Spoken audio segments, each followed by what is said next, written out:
Call them strawberries, call them coconuts, but these millennials are anything but stingy.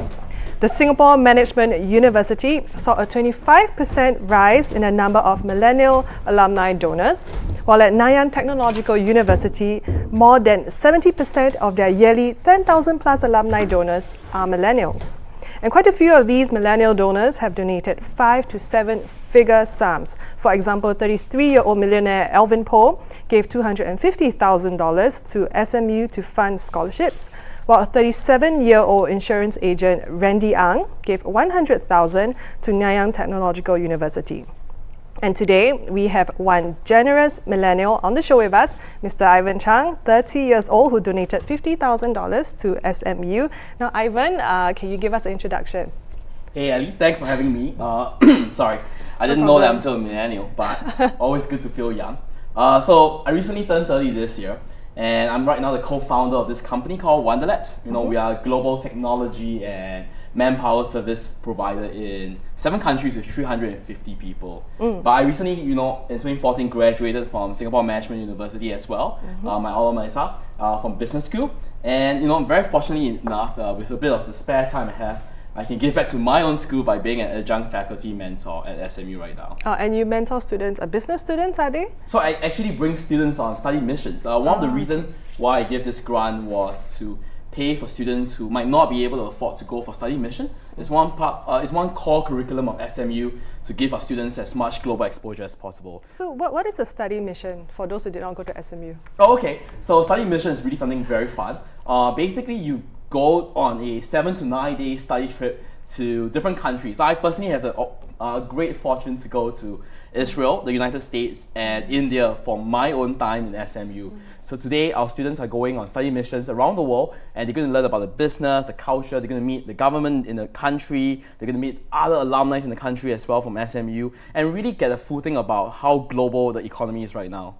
So I know you said that the reason why you gave this donation was because you yourself benefited from this while you were a student, so you kind of want to give back. Were there any other reasons? I think, the primary reason why I want to pay it forward, right, is the university has given me so much things in the last 4 years that I was in SMU. I was so fortunate enough to be given a bond-free scholarship, the SMU Scholar Program. And, through that program itself, right, the university, it's not just about the money. The university afforded me so much opportunities to go all these places, to meet all these people, to hear great guest lecture. And, one of the only thing that I thought that I can give back is by paying it forward so that even more students who might not be given a scholarship in SMU, but really should be given exposure to experience new stuff outside of the comfort of the home. Okay, was this because also when you were a student, maybe you had fellow classmates who you saw because of the lack of funds, they were not able to maybe I think so. We live in Singapore, and education is our greatest enabler of equality for us. It's a step up and it's a leveler, right? So if we can give everybody the chance to go to the place they want, like there are definitely different courses. For example, a Southeast Asian study mission would definitely be cheaper than, say, America or Europe.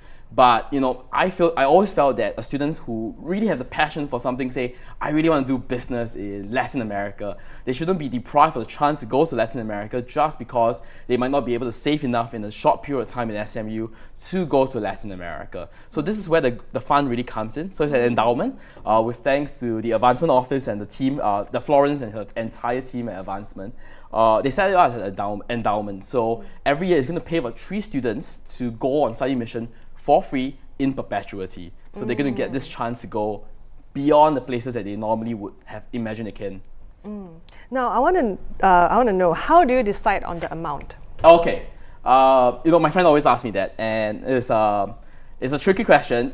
There's of course a correct answer and a wrong answer. The wrong answer is that it's a nice round number. We always like round number. But what we really decided on with Florence from Advancement Office was the correct amount to pay for students forward. So $50,000, and with a bit of MOE grants or matching for giving back to the institution, allow us to just nice cover 3 to 5 students every academic year in perpetuity. Okay. So we kind of decided that we want to help 3 students a year. It's not a lot, I know. Like our school undergraduate population is 7,005, but we can start with 3 first. So we say, okay, let's calculate 3.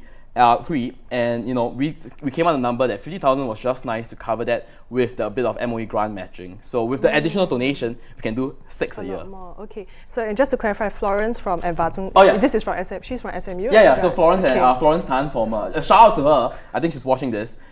She works for the SMU Advancement Office, which basically coordinates giving and all this alumni giving as well. Okay, I understand. Now I want to find out more about your upbringing. So what was your family environment like when you grew up? Were your parents generous givers as well?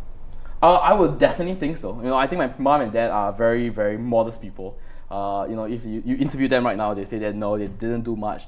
But in spending 30 years with them, I've seen them show so much compassion in things. We're talking about like when I remember in 2004 during a tsunami crisis, right, in Sri Lanka, they were one of the first few people to open their hearts and give. So they actually built a little home in Negobo, which is one of the most affected area in Sri Lanka, and it's still running today. They are looking after children whose parents passed away during the tsunami, and this is just one example of how they might not be giving very specifically towards towards a very specific cause like me, but they've been opening their hearts to so many different causes. And apart from that, in their free time, and they're both working professionals, right?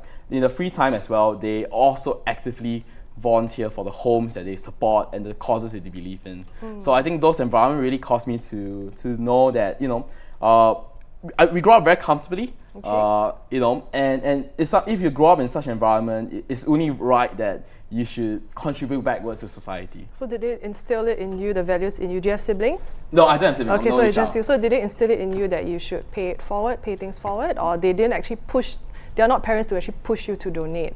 I think all Asian parents can be like Tiger Mom. No offense to my mom, but they definitely. I will not say that they push me or they don't push me, but they definitely show me that with a bit of support, people can do amazing stuff, and we just need to be there for them.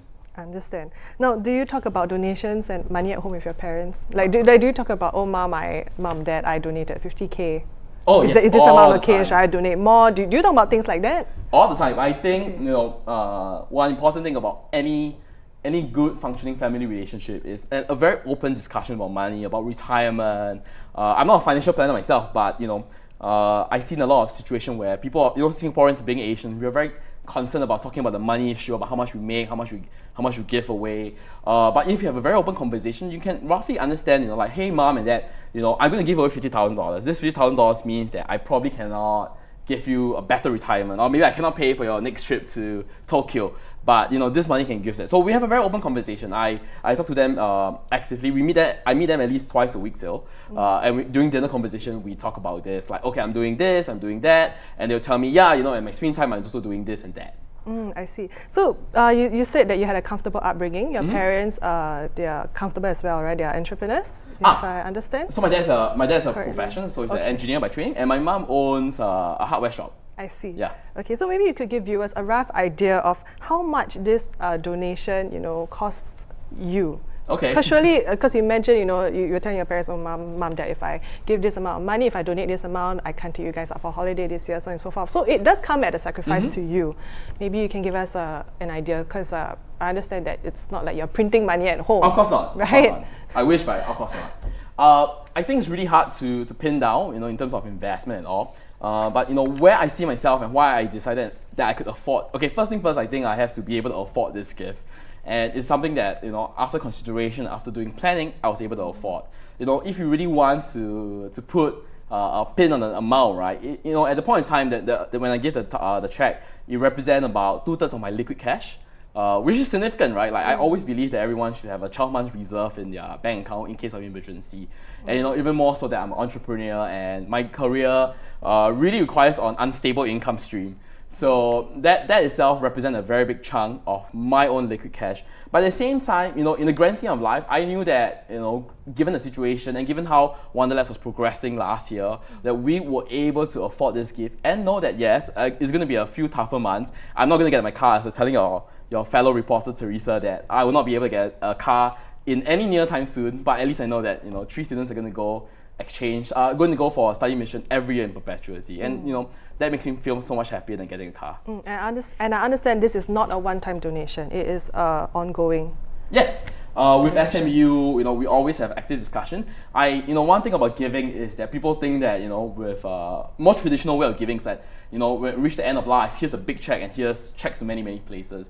I have a different approach towards giving. My approach to giving is that, every year you make enough and you squirrel aside a bit for your retirement, you squirrel aside a bit for your holidays and your fun stuff, right? But at the same time, you also make enough to actually actively give back. And other causes that, apart from SMU, the two other causes that I actively love always is children and environment. So the give back to SMU is going to go continue, but at the same time, I've also been giving to the Make-A-Wish Foundation and Acres as well. Those two are amazing causes, and I think it really ties everything that I believe in, which is, the environment is going to affect our kids, or me specifically, we are still millennials, and children because they are really our future. So one way you like to spend your money is by giving donations. How else do you like to spend your money? I always like holiday. Fun fact that people always talk about is that I have a very unique hobby, and that's skydiving. Okay, so how many times have you skydived? 135 times. Oh, wow. Yeah, I just want to say that, in America, once you get your license after the 10th jump, it's not that expensive. It's about $20 a jump. So it's pretty okay. Yeah, so it's pretty okay. Just that it took a very long while to convince my parents that it's a very perfectly safe sport to handle. I understand. So now, before we bid our viewers goodbye, do you want to share any last words on the culture of donation or maybe volunteering? If not money, how about time? I think NVPC, the National Volunteer Philanthropy Center, always talk about the two things, right? It's not just important to give your treasures, and Singaporean has been so generous. If you look at Giving.sg, look at Give Asia, they really actively open their heart all the time to give. But people should not forget about the time as well. I've been very lucky. I'm a council member at the UCOP Singapore as well. And one of the biggest things we face is that after 25, we have the bathtub effect. People stop volunteering because work comes in, family comes in. And we actively want to try to reverse that trend, because it's easy to give a check, but it's much harder to give a check and give your time at the same time. So I think that's a discussion that Singaporeans should actively have, and employers should actively encourage people or their employees to be able to take volunteer day leave to go and volunteer for causes they believe in. Well, thank you so much, Ivan, for sharing. Certainly, You're it was welcome. a very interesting discussion. Now, those were our top stories for today. For more news and videos, do head on to straitstimes.com. Once again, I'm Melissa. Join us again tomorrow for more Big Story.